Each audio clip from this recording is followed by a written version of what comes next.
दक्षिणेत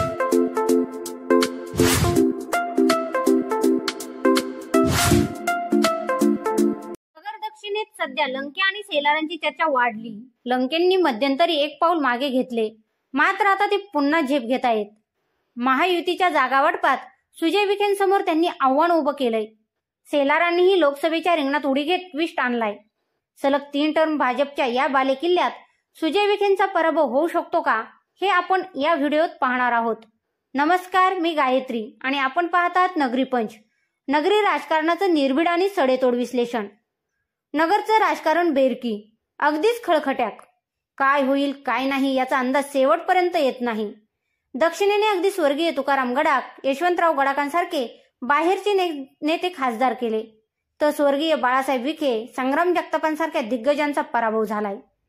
नगरकरांची नाळ ज्याला कळली तो मोठा झाला, मात्र हीच नाळ कळायला कित्येकांना अख्खं आयुष्य खर्च करावं लागलं। येथे अनेकदा काम करणारे पडले आणि नौखे निवडून आले, त्यामुळे छाती ठोकपणे आपलं होमग्राऊंड आहे असं म्हणण्याची हिंमत कोणत्याही नेत्याने केली नाही। नगरचा स्वॅगच निराळा, येथे हवेत गेलेला उडून जातो आणि सामान्यातला डोक्यावर घेतला जातो। सध्या ही लोकसभेच्या निमित्ताने इतकं वातावरण तापलंय। जिल्ह्याचे बॉस असलेल्या विखेंनी स्वकीय परकीयांचे हल्ले परतवून लावलेत। स्वतःभोवतीची चर्चा कायम ठेवण्यात दिल्ली दरबारी दबदबा भक्कम केलाय। हे सगळं करताना गेल्या 5 वर्षात विखेंनी दुश्मनही वाढवलेत। विखे सगळ्यांना पुरून उरले असले तरी आता सगळे विरोधक एकत्र झालेत। इथेच विखेंच्या पराभवाची थोडी चर्चा करण्याला जागा निर्माण झाली। वर्षभरापूर्वीचे वातावरण पाहिले तर विखे एक विखे असेच होते। आता मात्र विखेंचाही पराभव होऊ शकतो अशी 10-20% का होईना पण चर्चा होऊ लागली। विखेंविरोधातील नाव अजून फिक्स होत नसले तरी विखेंविरोधातील हवा मात्र तयार झाली। शंकरराव गडाख, रोहित दादा, प्राजक्त दादा, राणीताई लंके, राम शिंदे अशा अनेक नावानंतर आता थेट घनश्याम अण्णा सेलारांचं नाव विखेंविरोधात चर्चेत आलंय। या सर्वांचे स्वतःचे गट दक्षिणेत सक्रिय आहेत। थोड्याफार प्रमाणात हे सगळे गट विखे गटाशी स्पर्धा करतायत, नाराजांची मोठही बांधतायत। सत्ता व संपत्तीमुळे विखेंशी 2 हात करता येत नसले तरी या गटांनी विखे विरोधात सुप्त लाट मात्र निर्माण केली। हीच लाट विखेंच्या पराभवाचं महत्वाचं कारण नक्की ठरू शकते। फक्त ती लाट विरोधक कशी कॅच करतात यावर जय पराजय अवलंबून असेल। प्राजक्त तनपुरे, प्रताप काका ढाकणे, चंद्रशेखर घुले, हर्षदा काकडे, रोहित पवार, राहुल जगताप, नागवडे, सेलार हे विखेंचे पक्के शत्रू साधेसुधे नाहीत।